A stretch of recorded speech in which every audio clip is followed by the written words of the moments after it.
Hello, I'm Jeff Paur, senior writer for RealTime Fantasy Sports, and welcome to another edition of the RealTime Fantasy Sports Show. On today's RealTime Fantasy Sports Show, I'm going to give you 5 cold plays for week 2 of the fantasy football season.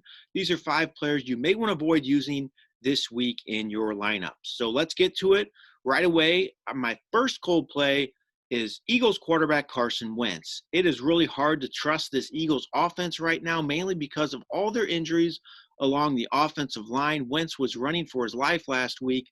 He still produced okay numbers if you consider the fact that his offensive line was a mess and he had a lot of injuries at receiver once again. He still produced okay, but his numbers weren't off the charts by any means. And he plays a Rams team this week that has a great defensive line led by Aaron Donald. So I could see Wentz running for his life once again this week. The Rams held an explosive Cowboys offense in check last week. They allowed the 12th fewest fantasy points to quarterbacks.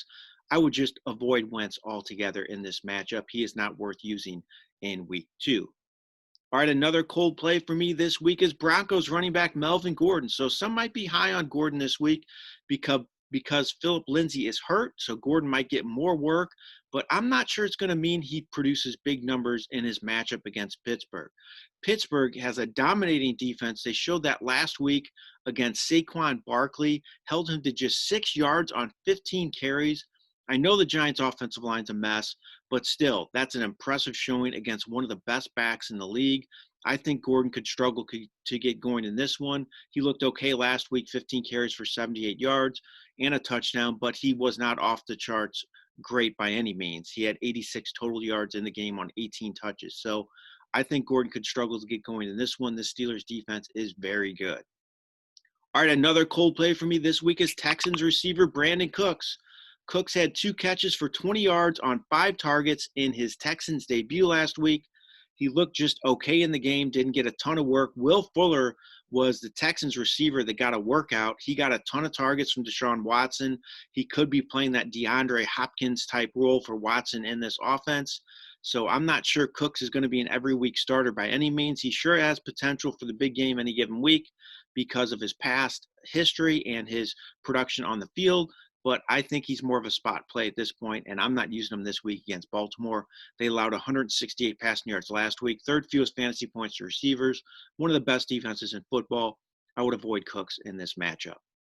All right, my next cold play is any Dolphins running back. Yes, I'm saying any Dolphins running back. Just avoid him this week. It's a bit of a 3-headed monster right now. Myles Gaskin, Jordan Howard, Matt Breida. Gaskin, I thought, looked good last week, could end up being the guy getting most of the work in this backfield going forward. But even with that said, I don't think they're worth using. They ran the ball 27 times last week for just 87 yards, which is 3.2 yards per carry. And then they play this week the Bills, who allowed just 62 rushing yards, 9th fewest fantasy points to running backs. I don't think it's worth using any of these 3 Dolphins backs right now. I would just avoid them, especially in this matchup against Buffalo. All right, my last cold play for week 2 is Seahawks receiver Tyler Lockett. Now, Lockett had a big game in week 1, 8 catches for 92 yards, converted all 8 of his targets to catches, looked really good last week. But he gets Stephon Gilmore this week of New England. Gilmore is one of the top cornerbacks in all of football. He's a shutdown corner, maybe the best defensive player in football right now, especially at his position. And I think this does not bode well for Lockett to have a good showing this week. New England allowed the 9th fewest fantasy points to receivers last week. They're 6th overall against the pass after 1 week of action, had one of the best lockdown pass defenses last year as well. So I think Lockett could struggle in this one. It's tough to sit him, but if you have better options, guys with better matchups, I would consider doing it in week 2. All right, those are my 5 cold plays for week 2 of the fantasy season. I hope you have I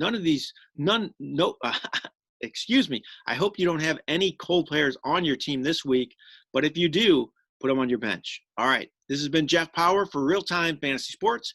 Have a great day, everyone.